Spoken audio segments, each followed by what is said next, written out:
Bonjour à tous, bien-aimés. Je vous invite à ce qu'on puisse partager une pensée autour de deux qualités, oui, qui peuvent parfois, si on ne fait pas attention, eh bien, nous emmener vers la chute. C'est celui de la connaissance et de l'humilité, ou peut-être même du manque d'humilité, et notamment sur la notion d'être des hommes et des femmes, des chrétiens, des enfants de Dieu, qui soient et qui restent enseignables.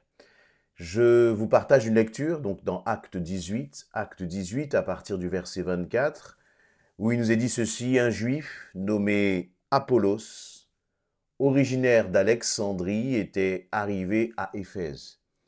C'était un homme très éloquent qui connaissait très bien les Écritures. Il avait été instruit de la voix du Seigneur et parlait avec enthousiasme de Jésus. L'enseignement qu'il apportait sur lui était d'une grande exactitude, mais ne connaissait que le baptême de Jean. Il se mit donc à parler avec assurance dans la synagogue. Quand Priscille et Aquilas l'eurent entendu, ils le prirent avec eux et lui expliquèrent plus précisément la voie de Dieu. Comme il avait l'intention de se rendre en Achaïe, les frères l'y encouragèrent vivement et écrivirent aux disciples de Corinthe de lui faire bon accueil. Dès son arrivée là-bas, il fut par la grâce de Dieu d'un grand secours pour les croyants, car il réfutait avec vigueur en public les arguments des Juifs et démontrait par les Écritures que Jésus est le Messie.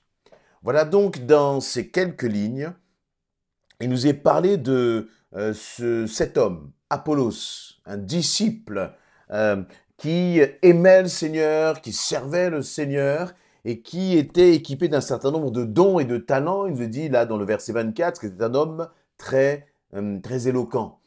C'est-à-dire qu'il savait bien parler, s'exprimer, il maniait la langue avec beaucoup d'art très certainement et avec une certaine, très certainement, force de conviction.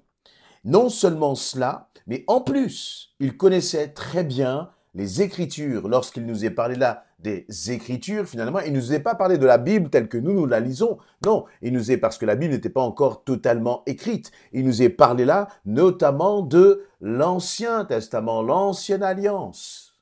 Vous voyez. Et bien sûr, parce qu'il était baptisé du baptême de Jean, il avait donné sa vie à Christ. Il connaissait le message de l'Évangile, mais d'une façon encore imparfaite. Imparfaite. Même si son enseignement, il nous est dit qu'il parlait avec enthousiasme de Jésus, il avait été instruit dans la voie du Seigneur, donc très certainement, effectivement, que il avait reçu l'enseignement de Jean-Baptiste sur la repentance. L'enseignement qu'il apportait, nous est dit, était d'une grande exactitude. Donc c'était un homme qui, entre guillemets, savait de quoi il parlait. C'est un homme qui devait très certainement en imposer justement par la qualité de ses interventions. Mais il ne connaissait que le baptême de Jean. C'est-à-dire qu'en lui, il y avait encore des choses à comprendre. Et donc, pendant qu'il parlait avec assurance dans la synagogue, Priscille et Aquilas, donc ce couple-là dont il nous est parlé à plusieurs reprises, qui marchait aussi avec l'apôtre Paul, ont entendu Apollos parler, ils l'ont pris avec eux, et ils lui ont expliqué plus précisément ce qui était, entre guillemets, la voix de Dieu, c'est-à-dire le message de l'évangile, le baptême très certainement en Jésus-Christ, pourquoi Jésus était venu, et donc ils ont pris, ils l'ont enseigné. Une fois qu'il a été enseigné, c'est-à-dire qu'une fois que finalement ses connaissances ont été corrigées, complétées, il a été envoyé à Corinthe. Et là, les frères et sœurs de Corinthe lui ont fait un bon accueil, et il nous est dit qu'il a été d'un grand secours là-bas pour les croyants à Corinthe. Et ce qui m'interpelle, c'est le cœur d'Apollos, son attitude. Il avait beau être un homme doué d'un certain nombre de dons, de talents. Il avait beau avoir de très grandes connaissances. Lorsqu'il a rencontré Priscille et Aquilas, il a accepté d'être enseigné. Apollos a été utilisé à Corinthe parce que lorsqu'il était avec Priscille et Aquilas à Éphèse, il a accepté d'être enseigné. Vous savez, nous voulons être des hommes, des femmes utiles entre les mains de notre Seigneur. Nous voulons servir le Seigneur. Et nous avons, vous voyez, il y a deux destinations. Il y a Éphèse et il y a Corinthe. Éphèse était pour Apollos, là, dans son histoire, dans son parcours, à cette étape-là, le lieu de l'enseignement. Derrière l'enseignement, il y a la correction. Et, il faut le dire, nous n'aimons pas être corrigés.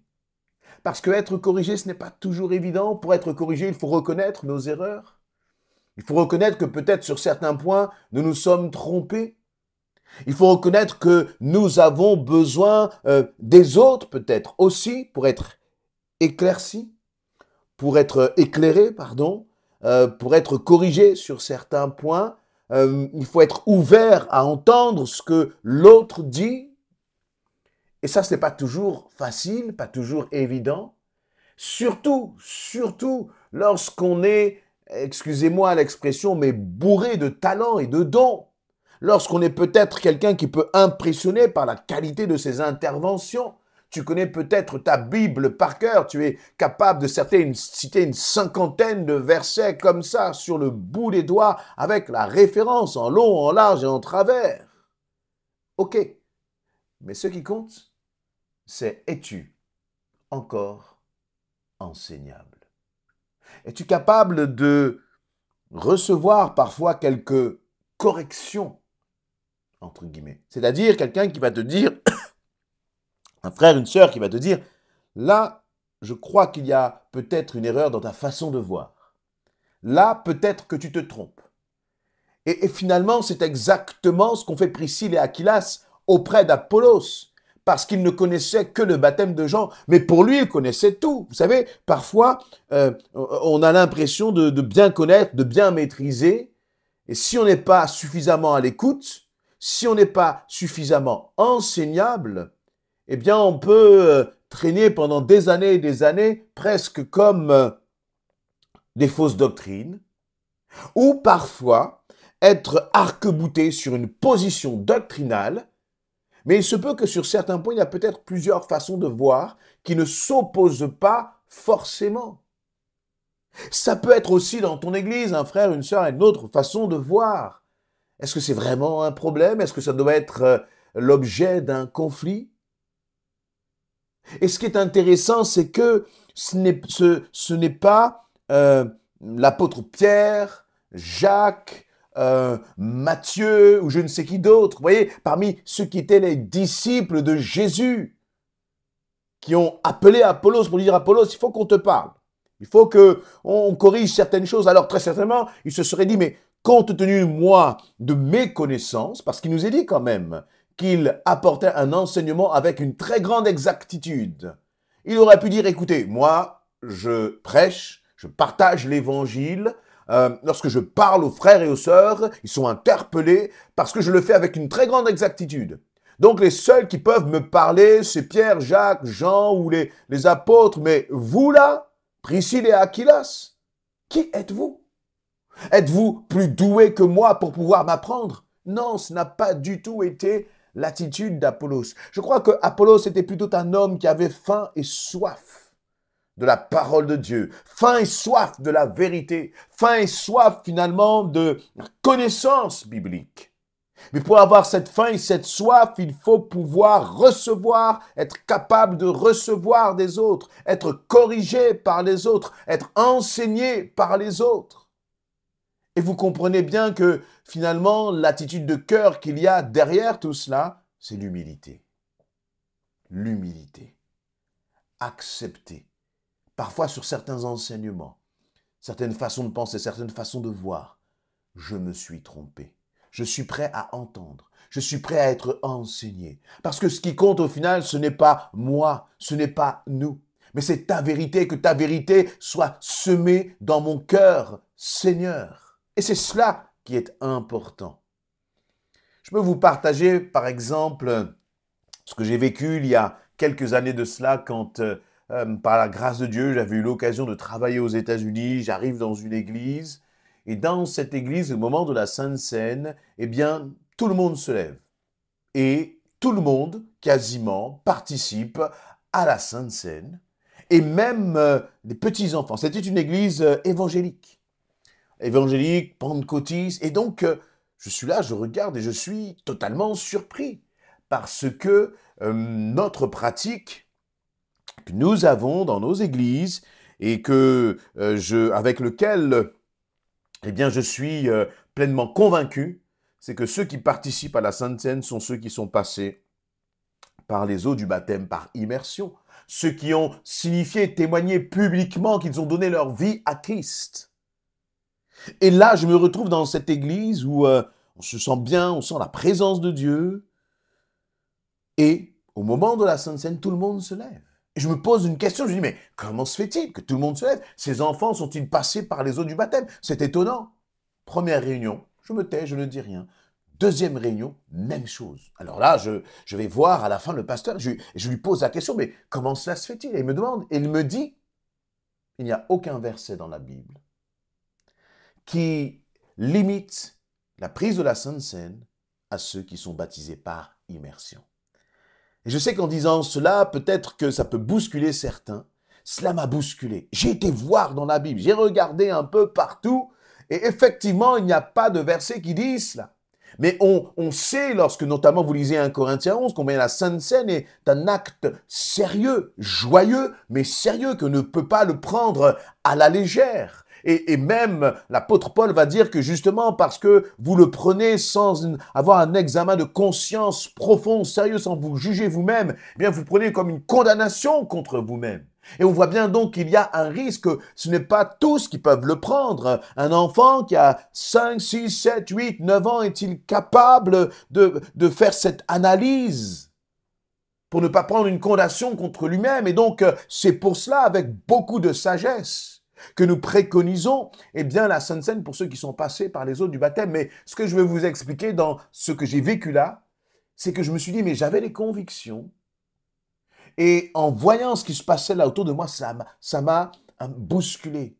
Parfois, on croit des choses et on a de convictions. Et là, je suis encore convaincu que c'est une bonne conviction, mais parfois, on a des convictions. Et c'est bon de revoir, mais qu'est-ce que la Bible dit finalement? Pour être sûr que ces convictions sont fondées, basées sur la parole de Dieu. Voyez? Et là, eh bien, on voit cet homme Apollos qui s'est laissé corriger, qui s'est laissé enseigner par Priscille et Aquilas, et qui a fait preuve de beaucoup d'humilité. Mon ami, mon frère, ma sœur, est-ce que tu es quelqu'un qui est enseignable? Est-ce que tu es quelqu'un qui te laisse reprendre, qui te laisse corriger? Est-ce que lorsque l'on va te voir pour justement corriger, modifier quelque chose, pour peut-être, ou est-ce que peut-être les autres ont peur en disant, oh, si je vais le voir là, je sais que ça va pas être simple. Si c'est cela, et si c'est la façon dont les autres te perçoivent, alors sache mon frère, ma sœur, qu'il y a un problème. Il faut que nous soyons des hommes et des femmes accessibles. Et parfois on est accessible en apparence, c'est-à-dire on vient nous voir pour nous corriger, peut-être pour nous expliquer notre façon de voir, et nous disons oui, oui, oui, oui, oui, oui, mais à l'intérieur, on n'est pas d'accord. On a le droit de ne pas être d'accord, mais on fait comme si on n'avait pas été gêné, pas été bousculé, pas été un peu blessé parce que l'autre est venu nous reprendre et puis on est là comme de façade, tout va bien. Mais à l'intérieur, on se dit, mais qui est-il? Pour qui se prend-il pour venir me corriger, pour venir me dire ceci, pour venir me dire cela? Moi qui ai X années de baptême, mais qui est-il? Et finalement, on n'est pas dans la vérité. Et la parole qui a été semée, on ne la reçoit pas. En apparence, on a un beau sourire, mais à l'intérieur, on se dit, ah, celui-là, la prochaine fois, je ne vais pas le louper. Et vous voyez, Apollos, comme je disais, il a été d'Éphèse à Corinthe. Arrivé à Éphèse, il s'est laissé corriger. Et c'est comme ça qu'il a pu être à Corinthe. Un instrument entre les mains de Dieu, une bénédiction pour les autres. Si tu veux passer d'Éphèse à Corinthe, si tu veux être un instrument entre les mains de Dieu, il faut accepter d'être corrigé par les autres. Il faut accepter de recevoir, d'être enseignable, de recevoir justement peut-être parfois une correction. Vous comprenez bien dans le sens correction, c'est-à-dire que, eh bien, le Seigneur, la parole vient de nous corriger. Seigneur, parle-moi. Oui, mais peut-être que le Seigneur va envoyer une frère et une sœur que toi tu considères comme étant insignifiant, que toi tu considères comme étant ignorant, mais le Seigneur peut utiliser cet homme, cette femme pour te parler. Soyons des hommes et des femmes simples. Ne nous disons jamais, j'ai reçu, je sais tout, j'ai tout connu, personne ne peut m'apprendre, mais au contraire, Seigneur, je veux m'humilier et me laisser enseigner encore par mes frères, par mes sœurs, par ceux que tu enverras, par les Priscille et Aquilas qui sont autour de moi, Seigneur, pour ta gloire. Amen.